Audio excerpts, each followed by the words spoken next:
Hi everyone. ఈ వీడియోలో stroke పేషెంట్స్లో ఎవరికి సిటీ చేయాలి, ఎవరికి ఎంఆర్ఐ బ్రెయిన్ చేయాలో తెలుసుకుందాం. ఎంఆర్ఐ బ్రెయిన్ అనేది more advanced and more detailed than CT brain. కానీ సిటీ బ్రెయిన్ చేయడానికి 5 minutes, ఎంఆర్ఐ బ్రెయిన్ చేయడానికి 30 minutes పడుతుంది. స్ట్రోక్ పేషెంట్స్లో ప్రతి నిమిషానికి 1.9 million న్యూరాన్స్ డ్యామేజ్ జరుగుతుంటుంది.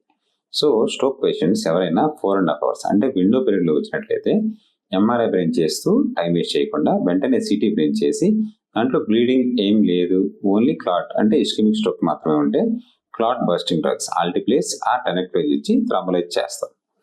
అదే ఆఫ్టర్ 4.5 hours లేదా వేకప్ స్ట్రోక్ ఆన్సెట్ టైం ఎప్పుడూ తెలియనట్లయితే వాళ్ళకి ఎంఆర్ఐ బ్రెయిన్ చేసి సేవ్ చేయగలిగిన టిష్యూ ఏమైనా ఉందో లేదో ఫ్లేర్ డిఫ్యూజన్ మిస్ మ్యాచ్ ద్వారా కనుక్కొని అలా ఉంటే థ్రాంబోలైసిస్ చేస్తారు.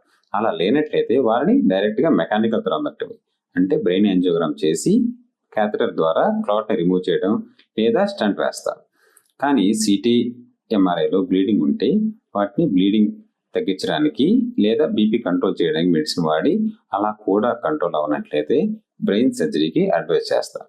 దీన్ని బట్టి గమనించాల్సింది ఏంటంటే time is more precious for stroke patients. With in 4.5 hours అయితే సిటీ బ్రెయిన్ చేయాలి, ఆఫ్టర్ 4.5 hours అయితే ఎంఆర్ఐ బ్రెయిన్ చేయాలి.